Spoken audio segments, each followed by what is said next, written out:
इस वीडियो में हम एयर ट्रांसपोर्टेशन के बारे में पढ़ेंगे। एयर ट्रांसपोर्टेशन, सबसे पहले इसके एडवांटेजेस देख लेते हैं।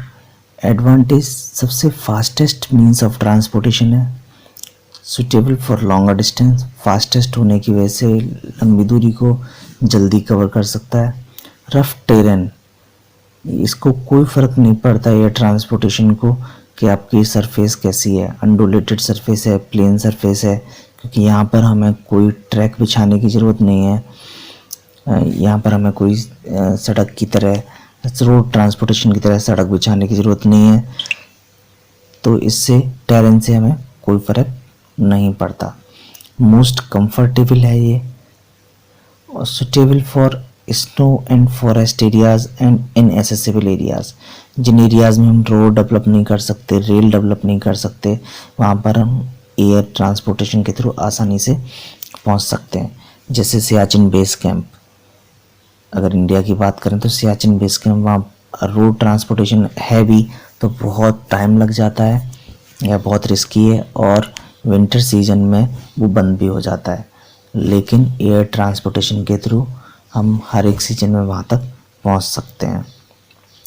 अगर कहीं पर कोई डिजास्टर आया हुआ है और हमें अपने रिलीफ टीम्स भेजनी है, तो वहाँ पर हम आसानी से एयर ट्रांसपोर्टेशन के थ्रू पहुँच सकते हैं। मान लीजिए कहीं पर फ्लड आया हुआ है, तो उस एरियाज़ में रोड ट्रांसपोर्टेशन, रेल सब ख़त्म हो जाएगा, टूट जाएगा, तो हमारे पास जो केवल एक जरिया बचता है जिसके थ्रू हम रिलीफ फैसिलिटीज़ पहुंचा सकते हैं, वो है एयर ट्रांसपोर्टेशन। कहीं वॉर है, कहीं वॉर जैसी सिचुएशन है, तो जल्दी से जल्दी हम सोल्जर्स, इक्विपमेंट्स, उन सबको भी एयर ट्रांसपोर्टेशन के थ्रू पहुंचा सकते हैं। तो in case of disaster air transportation बहुत इम्पोर्टेंट रोल प्ले करता है। ये सारे इसके एडवांटेजेस हैं। लेकिन अगर डिसएडवांटेजेस की बात करें तो कैपिटल इंटेंसिव, बहुत ज़्यादा पैसा चाहिए एयरक्राफ्ट बनाने के लिए, मेंटेनेंस करने के लिए, इंफ्रास्ट्रक्चर डेवलपमेंट करने के लिए, फ्यूल के लिए हमें एयर ट्रांसपोर्टेशन में बहुत ज़्यादा कैपिटल की ज़रूरत पड़ती है। बहुत ज़्यादा मटेरियल को, बहुत ज़्यादा बल्कि मटेरियल को हम एयर ट्रांसपोर्टेशन के थ्रू एक इस प्लेस से दूसरे प्लेस तक नहीं भेज सकते। और इसका सबसे बड़ा disadvantage, in case of any mishappening, अगर कोई भी मिसहैपनिंग होती है, कोई टेक्निकल एरर आती है, तो उस टाइम पे बहुत ज़्यादा लाइफ और प्रॉपर्टी का लॉस होता है। हमारा पूरा एयरक्राफ्ट ख़त्म हो जाएगा, और इन एयर अगर कोई प्रॉब्लम आई है तो उस केस में पैसेंजर की लाइफ भी बहुत ज़्यादा रिस्क पर आ जाएगी। अगर हम एयर ट्रैफिक की डिस्ट्रीब्यूशन की बात करें तो ज़्यादातर एयर ट्रैफिक नॉर्दर्न हेमीस्फेयर में है, और यूएसए और वेस्टर्न यूरोप, यहाँ पर एयर ट्रैफिक की डेंसिटी बहुत ज़्यादा मिलती है। अकेले यूएसए में 50 से 60% तक एयर ट्रैफिक हमें मिलता है, और इसकी वजह है उसका इकोनॉमिकली डेवलप्ड होना। तो जो एरियाज इकोनॉमिकली डेवलप्ड हैं वहाँ पर एयर ट्रैफिक डेंसिटी भी बहुत ज़्यादा मिलती है। जो हमारे 30 से 35 डिग्री तक के लैटिट्यूड हैं वहाँ पर एयर सर्विस लिमिटेड है, क्योंकि वहाँ पर पॉपुलेशन भी लिमिटेड है, इकोनॉमिक डेवलपमेंट भी उन एरियाज में बहुत ज़्यादा नहीं है। तो हम कह सकते हैं एयर ट्रैफिक का distribution is directly related to economic development of a country और ऑफ ए प्लेस। जो हमारा नेक्स्ट ट्रांसपोर्टेशन है, रिसेंट डेवलपमेंट ट्रांसपोर्टेशन है, वो है pipeline transportation. Pipeline transportation means हम पाइप बिछा देते हैं और उनके थ्रू लिक्विड मटेरियल, गैसेस का, और आजकल तो सॉलिड मटेरियल की स्लरी बना के उसका भी ट्रांसपोर्टेशन हम पाइपलाइन के थ्रू कर सकते हैं। पाइपलाइन ट्रांसपोर्टेशन के बहुत सारे एडवांटेज हैं, जैसे लेस कंजम्पशन ऑफ फ्यूल। यहाँ पर हम सामान को किसी ट्रक में, किसी ट्रेन में या एयरक्राफ्ट में नहीं भेज रहे, तो जिसका अलग से फ्यूल लगे, हमने एक बार पाइपलाइन बिछा दी अब उसमें हम लिक्विड गैस या सॉलिड मटेरियल को भेज रहे हैं। केवल हमें कुछ बूस्टर पंप्स चाहिए जिनकी मदद से हम आसानी से भेज सकते हैं। तो यहाँ पर फ्यूल कंजम्पशन बहुत कम है। हिली एरियाज़ हैं, सी बॉटम है, समुद्र का रीजन है, या और भी कोई भी टेरेन है, वहाँ पर हम आसानी से पाइपलाइंस बिछा सकते हैं। यहाँ पर हमें टेरेन से बहुत ज़्यादा फ़र्क नहीं पड़ता। तीसरा है ऑल वेदर ट्रांसपोर्टेशन।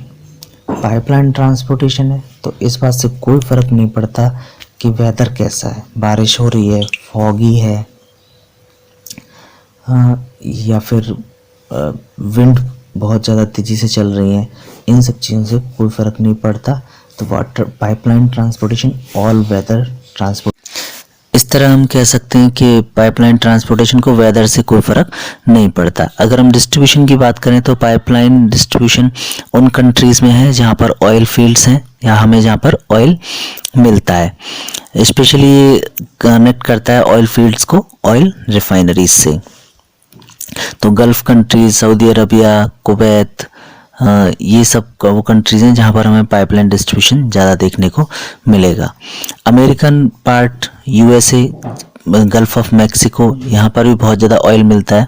तो gulf of Mexico north eastern USA को कनेक्ट करती है और उसे हम बोलते हैं बिग इंच पाइपलाइन। कई बार क्वेश्चन भी आता है कि बिग इंच पाइपलाइन किससे रिलेटेड है, मिल्क डिस्ट्रीब्यूशन से, पेट्रोलियम डिस्ट्रीब्यूशन से, गैस डिस्ट्रीब्यूशन से। तो हम यहाँ पर कह सकते हैं कि ये पेट्रोलियम डिस्ट्रीब्यूशन से है। तो इस तरह से हम कह सकते हैं कि पाइपलाइन बहुत ही अच्छा सोर्स, बहुत ही अच्छा मोड है लिक्विड डिस्ट्रीब्यूशंस के लिए। वन टाइम इन्वेस्टमेंट है, उसके बाद में इसके मेंटेनेंस और इसके ट्रांसपोर्टेशन में बहुत कम कैपिटल या बहुत कम खर्चे की ज़रूरत पड़ती है। इंडिया में भी जो ऑयल फील्ड्स हैं, जैसे नॉर्थ ईस्टर्न ऑयल फील्ड्स हैं, नॉर्थ ईस्ट स्टेट में जो मिलते हैं असम वगैरह में, वो ऑयल रिफाइनरीज़ को कनेक्ट करने का काम करते हैं। बॉम्बे हाई से भी बहुत सारी पाइपलाइंस जा रही हैं जो रिफाइनरीज़ को जाती हैं और रिफाइनरीज से मार्केट एरियाज़ में जाती हैं। ईरान से इंडिया के लिए पाइपलाइन प्रपोज्ड है, अगर ये बनती है तो वर्ल्ड की लॉन्गेस्ट पाइपलाइन होगी।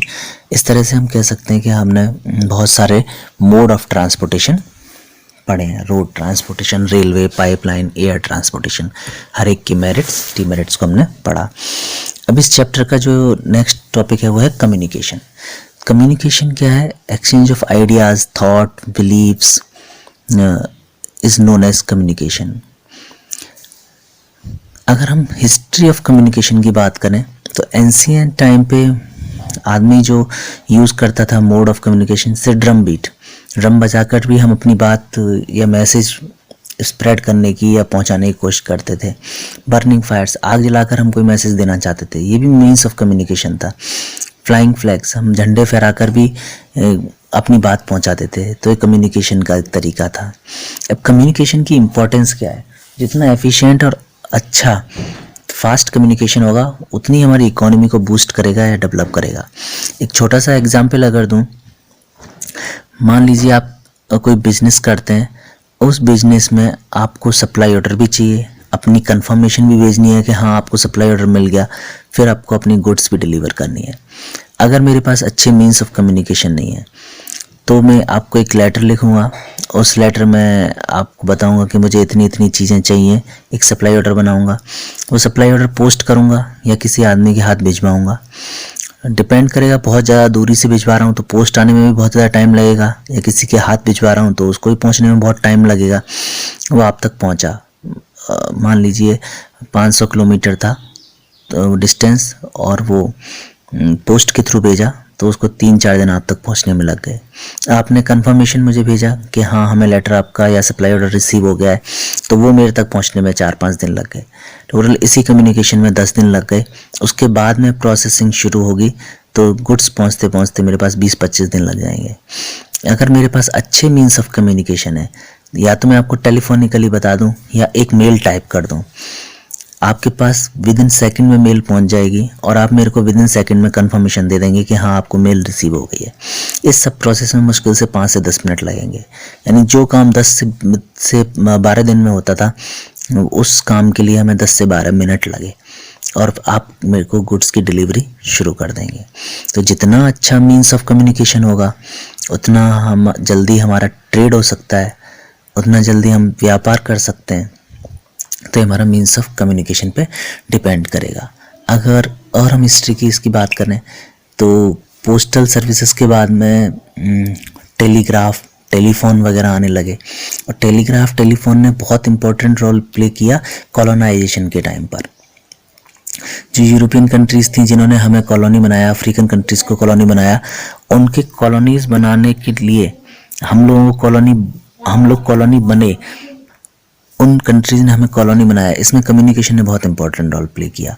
टेलीग्राफ, टेलीफोन के बाद में यूरोपियंस को यहाँ से मैसेज भेजने के लिए, ब्रिटेन को इंडिया से मैसेज ब्रिटेन भेजने के लिए उनके ऑफिसर्स को बहुत सहूलियत मिली टेलीग्राफ और टेलीफोन से। बहुत जल्दी इन्फॉर्मेशन वो वहाँ पर भेजने लगे। कोई भी चीज़ यहाँ पर हुई, इससे तुरंत इन्होंने ब्रिटेन को इन्फॉर्म कर दिया, वहाँ के प्राइम मिनिस्टर, वहाँ की क्वीन को इन्फॉर्म कर दिया यहाँ भी जो भी इंसिडेंट्स हो रहे थे। तो इस हम लोगों को कंट्रोल करने में उन्हें बड़ा हेल्प मिली। ऐसी और भी कॉलोनीज़ में हुआ। तो ये टेलीग्राफ, टेलीफोन ने कॉलोनाइजेशन के टाइम पर भी बहुत रोल प्ले किया। उसके बाद में रेडियो कम्युनिकेशन आया, ऑडियो कम्युनिकेशन था। उसके बाद में और डेवलपमेंट हुआ तो टीवी वगैरह आया, वीडियो कम्युनिकेशन हुआ। तो इस तरह से कम्युनिकेशन का डेवलपमेंट हुआ। लेटेस्ट जो डेवलपमेंट है वो है सैटेलाइट कम्युनिकेशन। सैटेलाइट कम्युनिकेशन ने कम्युनिकेशन को रिवॉल्यूशनराइज कर दिया। पहले जो मोड ऑफ कम्युनिकेशन केवल गवर्नमेंट तक सीमित था, गवर्नमेंट अपनी ज़रूरतों के लिए पूरा करती थी, मिलिट्री यूज़ के लिए केवल सीमित था। अब वही कम्युनिकेशन आम जनता में, लोगों तक स्प्रेड होने लगा। अब यही चीज़ें मास कम्युनिकेशन में आ गई। हम देखते भी हैं बहुत सारे वेरियस प्लेटफॉर्म्स हम यूज करते हैं, सोशल नेटवर्किंग के प्लेटफॉर्म्स यूज़ कर रहे हैं, सोशल मीडिया के प्लेटफॉर्म्स यूज़ कर रहे हैं, और ये सब सैटेलाइट कम्युनिकेशन की वजह से हो पाया। इंटरनेट वगैरह, ये सारी चीज़ें, हम कंप्यूटर्स, ये सब यूज कर रहे हैं सैटेलाइट कम्युनिकेशन की बदौलत।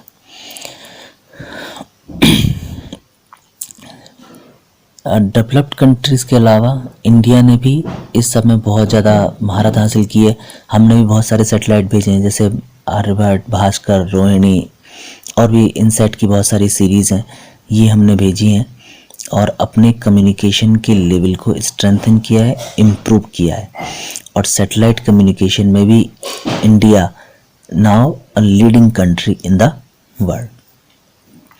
तो इस तरह से हम कह सकते हैं कि हमारा ट्रांसपोर्ट और हमारा कम्युनिकेशन, ये दो ऐसी चीज़ें हैं जो हमारे इकोनॉमिक डेवलपमेंट को डिसाइड करती हैं कि हमारा इकोनॉमिक डेवलपमेंट किस लेवल का रहेगा। तो इस तरह से हम कह सकते हैं कि हमारा ये चैप्टर ट्रांसपोर्ट एंड कम्युनिकेशन बहुत सारे ट्रांसपोर्टेशन के और कम्युनिकेशन के मोड को कवर करता है। उनके मेरिट्स, डीमेरिट्स एंड डिस्ट्रीब्यूशन को हमने इस चैप्टर में पढ़ा है। Thank you.